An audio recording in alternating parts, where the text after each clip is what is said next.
when he trotted onto the field at Hard Rock Stadium in Miami Gardens, Florida.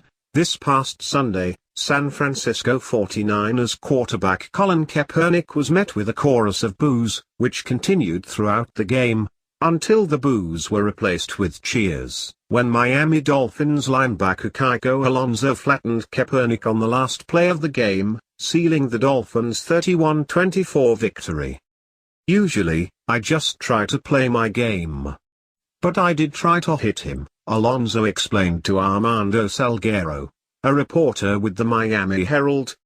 The game-winning tackle of Kaepernick was particularly satisfying to Alonso, in light of Kaepernick's effusive praise of longtime dictator Fidel Castro, who died the Friday before Sunday's game, which inflamed passions in the Cuban-American community of Miami.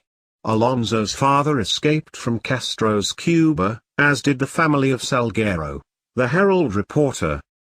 It was the 10th consecutive defeat for the 49ers, the longest losing streak in franchise history. Kaepernick has faced hostile crowds throughout the season, and even in the preseason games, because of his decision to take a knee during the traditional pre-game playing of the Star-Spangled Banner so as to protest what he considers the oppression of African Americans in the United States. His specific beef is with the criminal justice system and police officers. "Cops are getting paid leave for killing people," Kaepernick said, in explaining his initial protest. This precipitated a response from a retired police officer, Chris Amos, who lives in Norfolk, Virginia. In a Facebook post that went viral, Amos wrote an open letter to Kaepernick. "You see, I am a retired police officer that had the misfortune of having to shoot and kill a 19-year-old African-American male. And just like you said, I was the recipient of about $3,000 a month while on leave, which was a good thing because I had to support a wife and 3 children under 7 years old for about 2 months with that money." Amos told Kaepernick that he was firing in self-defense, and was himself struck by a couple of rounds fired from a gun about 2 feet away, into my chest and thigh. In addition to telling Kaepernick about his own injuries, Amos added, "Colin, I have buried 7 friends, killed in the line of duty. I have attended more funerals than I care to remember." While addressing a press conference early in the days of the Star-Spangled Banner controversy, Kaepernick wore a t-shirt with the image of Castro. Kaepernick has since explained his admiration for the late dictator. "I agree with the investment in education. I also agree with the investment in free universal health care as well as the involvement in helping end apartheid in South Africa." He flatly denied that he was a supporter of the oppressive things that he did, but argued, "I would hope that everybody agrees those things that Kaepernick admired in the late dictator are good things." Actually, not everyone favors socialized medicine, or socialized anything else. But even if one allowed that the 3 things cited by Kaepernick are good things, this would be much like someone wearing a shirt with the image of Adolf Hitler, and defending it by saying, "Well, you know, he did some bad things, but he also did a good job on the Autobahn." Somehow, the construction of an interstate highway system should not make up for mass murder in Germany, and neither should Castro be excused for his brutal dictatorship in Cuba.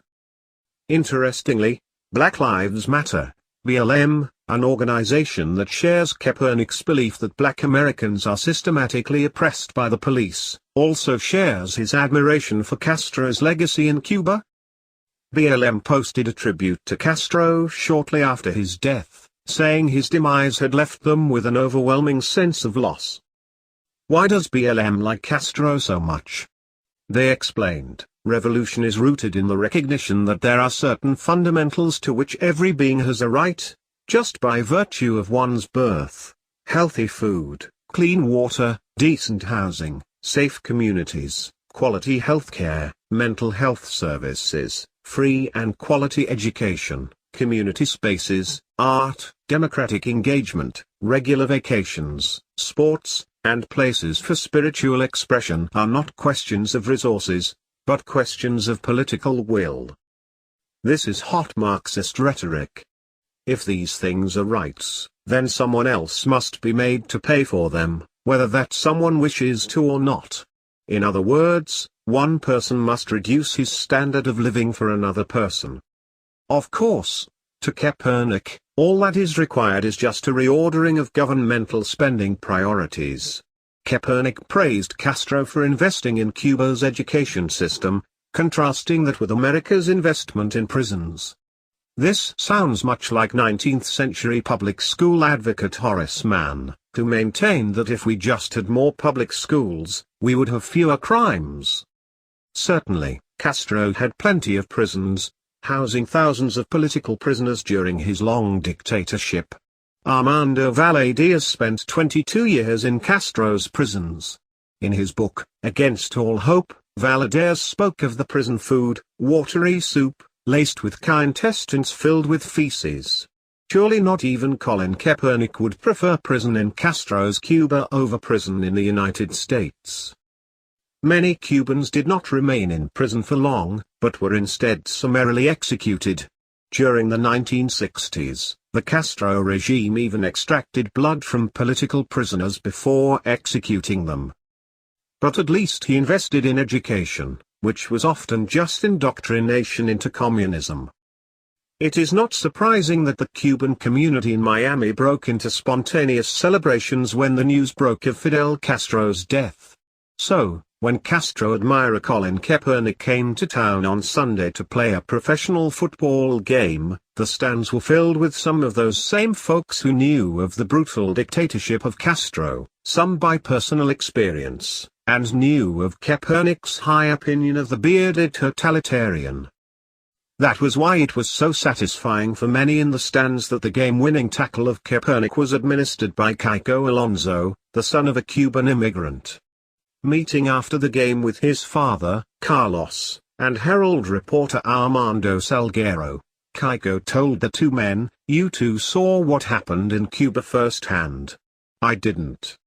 But I do have feelings about it." Carlos added, Kaepernick, doesn't know about the suffering the Cuban people have had. He's ignorant. He still had no clue what a ruthless killer of the Cuban people this guy, Castro, was. Perhaps not. But it is also possible that Carlos Alonso was just being charitable in his evaluation of Kaepernick.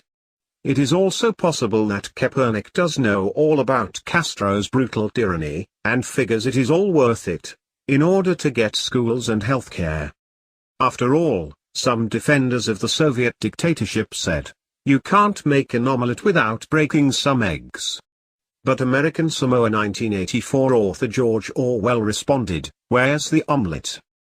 For the average Cuban citizen, their healthcare system, while free, is a far cry from that found in the United States. And no doubt there are thousands of Cubans who would love to trade places with Colin Kaepernick, because they know a thing or two about real